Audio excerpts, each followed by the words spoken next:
everyone. Welcome back to Unedited Chatter. And I'm actually here with two amazing friends today. They started out as my colleagues, but they're now my really great friends. And so I'm super excited that you're here with Steph and I. So Unedited Chatter drops new episodes every other Wednesday. Don't forget to like, follow, and subscribe on YouTube or wherever you get your podcasts. The socials are listed in our show notes. This show is an independent production. The views expressed here are our own and not those of our professional roles or employers. This is our unedited chatter. Let's get to it. So we said it's going to be unedited, and sure enough, it is. We started this take, and to be honest, I was reading our guest today's introduction bio, and I thought, you know what, this doesn't feel right. Let's just introduce him as who he is. And it's just our friend, Jackie K. So Dr. Jackie Kyger spent 20 plus years in the Coast Guard. He's going to probably speak about that a little bit today, but we're going to save the bigger part of that for our next episode. But today he comes to us as a full professor with a great deal of knowledge about what artificial intelligence looks like today, and especially inclusion in artificial intelligence. So Jackie K, Dr. Jackie K, welcome to the podcast. Well, thank you. Thank you so much, Stephanie. Thank you, Tisha, for having me. You know, I'm among friends here. I love you guys to death. I've known you forever.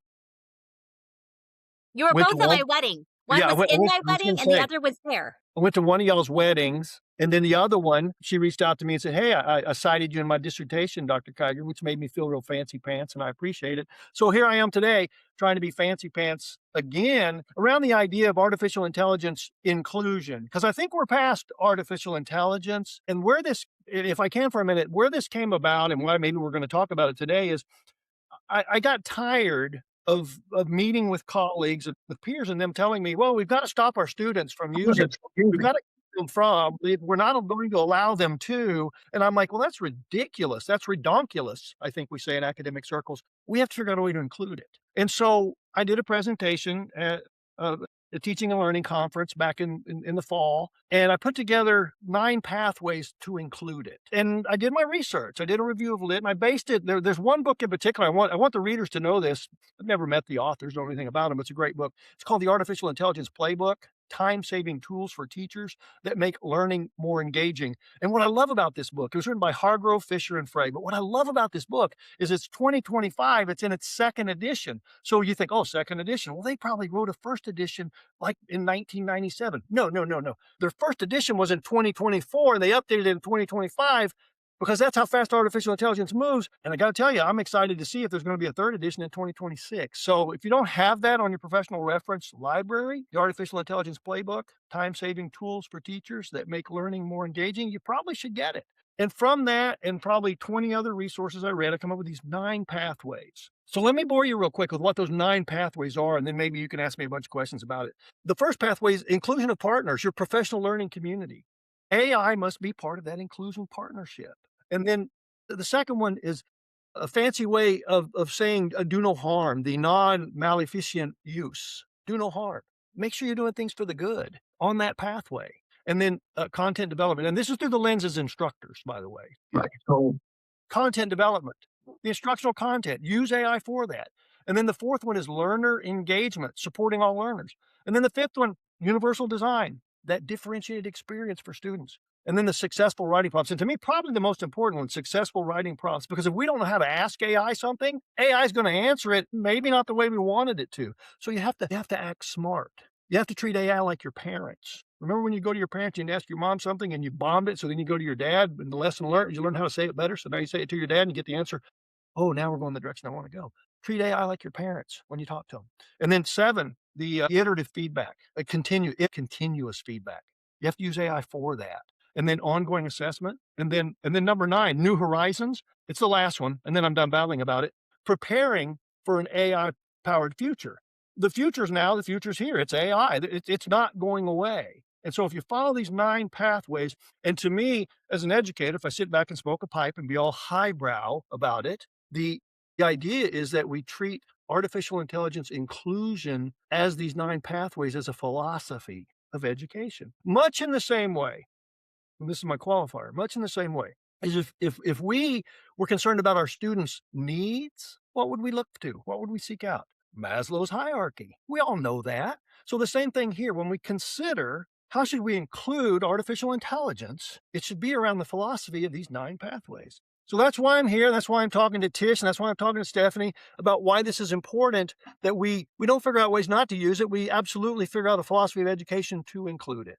Thank you. I'm Dr. Jackie Kyger. I No, love that. No, I mean, Jackie and I have talked about this several times, and I love that because I think it's really important as teachers. We're all learning. Really, none of us know the capabilities of AI or the robots that are happening or all the things that are going out there. We're trying to learn, right? And so we also have to look at it through our students' eyes also. And even the families that we work with probably. Like, what is AI? How do I use AI? What's the best way for my students? And you were talking before we actually started recording about like how to get our students to use AI responsibly and respectively. And I think one of those things that you stated on there was using it responsibly, or I can't remember if it was two or three, but how do we get people to understand that? Like, what's the importance? Well, that's be the pathway for that learner engagement. And AI can support the creation of being relevant, of that personalized and that choice driven learning experience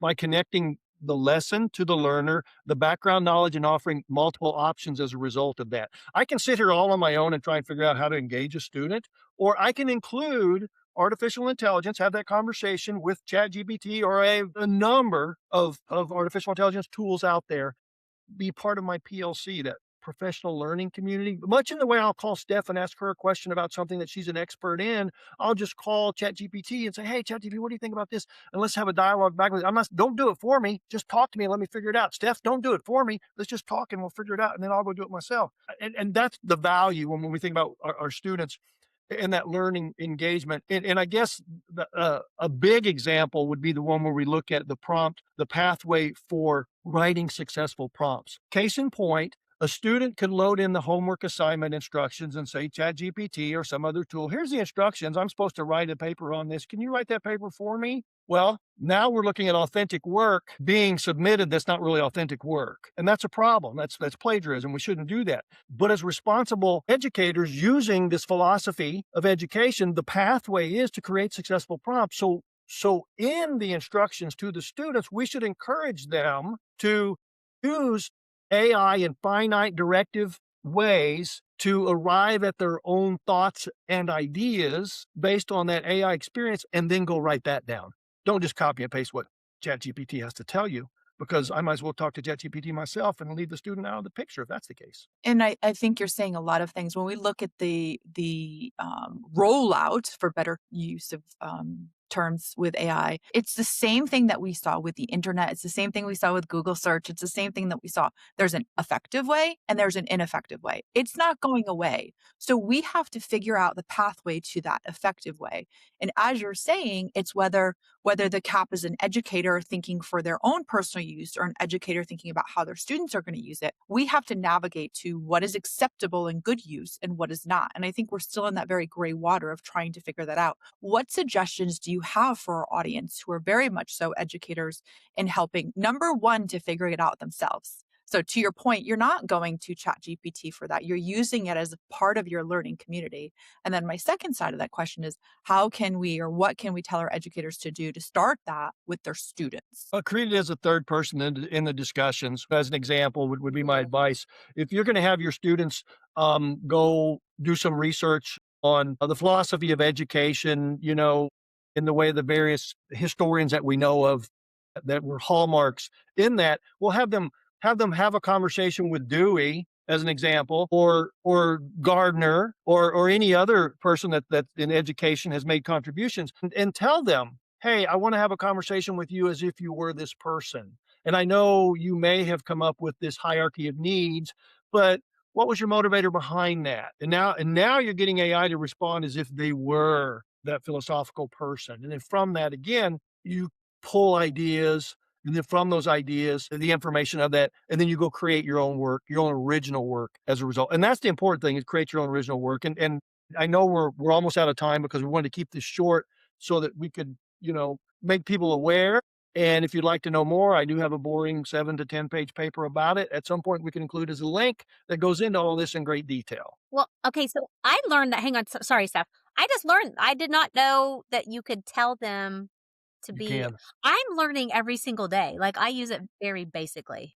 Yeah, anytime we can have the person in the seat using agency with the That is tool, we're so cool. benefiting. And that is, Jackie, what I hear you saying. Engagement, agency, whether you're on an educator cap or a student cap, agency and engagement is what we need. You could probably even do that back and forth with, like, be a parent and, like, have the conversation like you're doing I literally never even thought about using it that way, which that's because I'm just being very basic because that's what I know, you know?